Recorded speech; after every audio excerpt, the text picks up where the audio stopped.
থানা থেকে বেরিয়ে বিক্ষোভ বিজেপির। এসপি অফিসের সামনে অবস্থান বিক্ষোভ বিজেপি নেতাদের। বিশাল পুলিশ বাহিনী এলাকায় করা হয়েছে ব্যারিকেড। এখনই শিউরি থানা থেকে জামিন নিয়ে বেরোলেন বিজেপি জেলা সভাপতি ধ্রুব সাহা। PR বন্ডের ধ্রুব সাহা সহ 18 জনের জামিন হয়। ঘটনা হলো, গতকাল বিজেপির কর্মসূচিকে ঘিরে বিজেপি তৃণমূলের মধ্যে অশান্তি হয়। সেই ঘটনায় 26 জনকে গ্রেপ্তার করে পুলিশ। তাদের মধ্যে 8 জনকে আদালতে পেশ করা হয়। 8 জনের মধ্যে একজনের 2 দিনের পুলিশ হেফাজত হয়, বাকিদের জেল হেফাজত হয় 14 দিনের। অন্যদিকে বাকি 18 জনের PR বন্ডের শিউরি থানা থেকে জামিন নিতে হয়।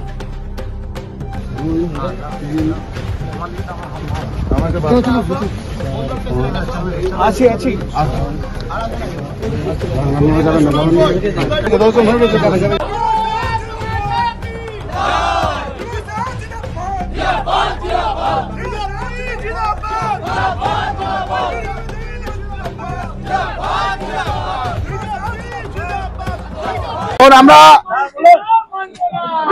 অ্যাডিশনাল এসপির সঙ্গে আমরা কথা বললাম। যেভাবে অনৈতিকভাবে আমাদেরকে গ্রেপ্তার করা হয়েছিল, আমি অ্যাডিশনাল সাহেবকে জিজ্ঞেস করলাম যে আমাকে কি ধারায় কেস দেওয়া হয়েছিল, এখনো জানানো হয়নি। 48-24 ঘন্টার বেশি আমাকে থানায় আটক করা হলো, আমাদের 26 জন কর্মীকে।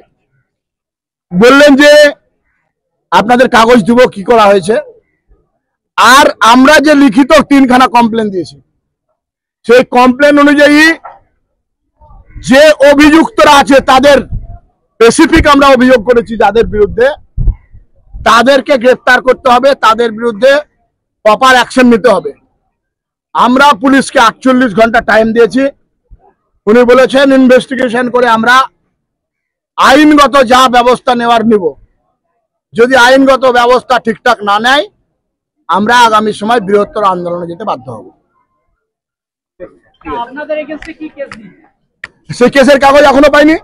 আমাদের 8 জন কার্যকর্তাকে সরকারি কাজে বাধা এই ধারাতে ভিতরে ঢুকিয়েছে। একজন ইংরেজি শিক্ষক, আইনের ছাত্র সমরেশ ঘোষ, তাকে 2 দিনের পুলিশ রিমান্ডে নিয়েছে। তৃণমূলকে সন্তুষ্ট করার জন্য এটা করেছে। যদি আইনগতভাবে যাদের বিরুদ্ধে আমরা কমপ্লেন করেছি তারা না করে, আমরা পুলিশকে যা করার করব। তৃণমূলের আমরা লিখিত অভিযোগ করেছি এখানকার চেয়ারম্যান, এখানকার কাউন্সিলরদের বিরুদ্ধে, যারা বালি মাফিয়া, এদের সঙ্গে নিয়ে নিজেরা বালির কারবার করে। সেই কারণে বালির জন্য বলেছি বলে এদের এত গাত্র দেওয়া হয়েছে।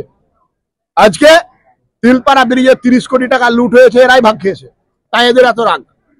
তিলপাড়া ব্রিজ রিপেয়ারিং হলো না, টাকা লয়ছয় হয়ে গেল। তার জন্য আমরা আন্দোলন করছিলাম। আমাদের উপরে অতর্কিত সশস্ত্র আক্রমণ করেছে, তার বিরুদ্ধে আমরা কমপ্লেন করেছি। ব্যবস্থা না নিলে আমরা বৃহত্তর আন্দোলনে যাব। বীরভূম জেলা তারা কি কারণে পথ অবরোধ করছিল, কি কারণে অবস্থানে বসেছিল? তিলপাড়া জলাধার, সেই তিলপাড়া জলাধারের ডিভাইড ওয়ালের প্রায় 30 মিটার এই এলাকাতে বিরাট ফাটল দেখা দিয়েছে।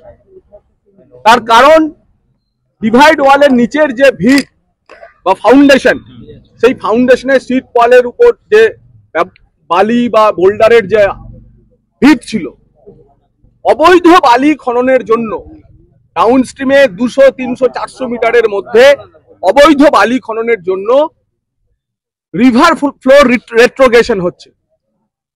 অর্থাৎ যে নদী তার প্রবাহমানতা মেনে আপস্ট্রিম থেকে গেট খুলে দিলে জল চলে যাওয়ার কথা সাঁইথিয়ার দিকে, এত বালি খাদান হয়েছে 200-300 মিটারের মধ্যে, প্রোগ্রেশনের বদলে রেট্রোগেশন হয়েছে, উল্টো দিকে জল এসে ধাক্কা মারছে ব্রিজে। তার ফলে ডিভাইড ওয়ালের নিচের যে ভিত, সেই ভিত নড়ে গেছে, বালি সরে গেছে, 30 মিটার এলাকায় ফাটল দেখা দিয়েছে। ফাটল অল্প ছিল, তখন সেচ দপ্তরের ইঞ্জিনিয়াররা, ওয়ার্ল্ড ব্যাংক সহ বাকি বিশেষজ্ঞরা এসে ইন্সপেকশন করে যায় এবং তিলপাড়া ব্যারেজের আপস্ট্রিম এবং ডাউনস্ট্রিমের 15 কিলোমিটার এলাকার মধ্যে কোনো ধরনের বালিঘাট চালানো যাবে না, এই ফতোয়া বা এই নির্দেশিকা দেয়। কিন্তু সেটাও কোন রকম তোয়াক্কা না করে, আপনারা সবাই জানেন অবৈধ বালিঘাট চলছে এবং সেচ দপ্তর যে প্রযুক্তি ব্যবহার করে ব্রিজ মেরামতের কাজ করছিল তা ব্যর্থ প্রমাণিত হয়েছে, ফাটল বেড়ে গেছে। সেচ দপ্তর তার সেই বিশেষজ্ঞরা ব্যর্থ হওয়ার পর আজকে শুনলাম আমরা রুরকির ইঞ্জিনিয়াররা আজকে তিলপাড়াতে এখন পরিদর্শন করছে। এই বিষয়ে আমরা ভারতীয় জনতা পার্টি কালকে আন্দোলন করছি। ভারতীয় জনতা পার্টি কয়লা চোর, বালি চোর, সিন্ডিকেটরাজ, কাটমানি খোরদের বিরুদ্ধে আন্দোলন করেনি। ভারতীয় জনতা পার্টি সিউড়ি শহর তথা বীরভূমের আইকন 1951 সালে তৈরি থেকে শুরু হওয়া তিলপাড়া ব্যারেজ 1985 সাল অব্দি 34 বছর ধরে যার ক্যানেল সিস্টেমটা তৈরি হয়েছে, 2.5 লক্ষ হেক্টর জমিতে যার সেচের ব্যবস্থা হয় বীরভূম, মুর্শিদাবাদ এবং বর্ধমানে, এখনো পর্যন্ত যা খবর তাতে এই জল, বর্ষার জল ধরে রাখা যাবে না জলাধারে। সামনের খারিফ এবং বোরো মরশুমে চাষিরা সেচের জল পাবে না, তার জন্য আমরা আন্দোলন করছিলাম। এটাতে তো সবচেয়ে বড় সরকারের মুখে চুনকালি পড়েছে। সেই আন্দোলনে তৃণমূল কংগ্রেসের হারমাদরা হামলা চালায়, পুলিশ ছিল সঙ্গতকারী। আমাদের 26 জন কার্যকর্তাকে, জেলা সভাপতি শ্রী ধ্রুব সাহা ছাড়াও 26 জন কার্যকর্তাকে অ্যারেস্ট করে। আজকে 8 জন কার্যকর্তার বিরুদ্ধে সরকারি কাজে বাধা দেওয়ার জন্য মামলা করা হয়। আরে ওরা তো আমাদের রাইট টু প্রোটেস্টে বাধা দিয়েছে, পুলিশ আমাদের কাজে ওরা বাধা দিয়েছে, আমরা কেন ওদের কাছে বাধা দিতে যাব? মিথ্যে মামলা দেওয়া হয়েছে আমাদের একজন কার্যকর্তা যিনি পেশায় শিক্ষক, তার পুলিশ কাস্টাডি হয়েছে এবং বাকি 7 জন কার্যকর্তার জেল কাস্টাডি হয়েছে। কিন্তু আমাদের যে অভিযোগের ভিত্তিতে যে তৃণমূল কংগ্রেসের নেতৃত্ব যে লুঙ্গি বাহিনীকে সঙ্গে নিয়ে সেখানে আমাদের উপর হামলা চালিয়েছিল, তার পাল্টা অভিযোগ কালকেই আমরা করেছিলাম। সেই অভিযোগের পত্রের ভিত্তিতে আমাদের একজন তফসিলি কার্যকর্তা, জেলার সম্পাদক, তাকে নিচু জাত তুলে গালিগালাজ করেছে তৃণমূল নেতৃত্ব, সেই অভিযোগ হয়েছে। আমাদের এক মন্ডল সভাপতি, তাকে মারধর করেছে কয়েকজন মাফিয়া গুন্ডা, সেই অভিযোগ হয়েছে। তিনটি অভিযোগের পরেও পুলিশ একটিও এফআইআর লেখেনি, কাউকে গ্রেপ্তার করেনি। জেলা সভাপতি সহ বাকিদেরকে 24 ঘন্টা বিনা মামলা এইভাবে আটকে রাখা যায় না। নির্দিষ্টভাবে কয়েকজনকে টার্গেট করে জেলে পাঠানো, পুলিশ কাস্টাডিতে নেওয়া, বাকিদেরকে বেলের ব্যবস্থা করার জন্য যে প্রক্রিয়া পুলিশ প্রশাসন নিচ্ছে, উল্টো দিকে তৃণমূল কংগ্রেসকে, তৃণমূলের গুন্ডাদের, তৃণমূলের নেতৃত্বকে সম্পূর্ণ ছাড় দিচ্ছে, আমরা তা মানছি না। আমরা এখন যারা আমাদের কার্যকর্তারা আছেন, আমরা গিয়ে এসপির কাছে দাবি জানাবো যে কোনো মূল্যে আজকের মধ্যেই এসপিকে আমরা সময়সীমা দেব, 3টে অভিযোগেরই মামলা দায়ের করতে হবে এবং যারা অভিযুক্ত আছে, পুলিশের যুক্তি হচ্ছে এফআইআর নেম যারা আছে তাদের বিরুদ্ধে স্পেসিফিক কেস করা হয়েছে।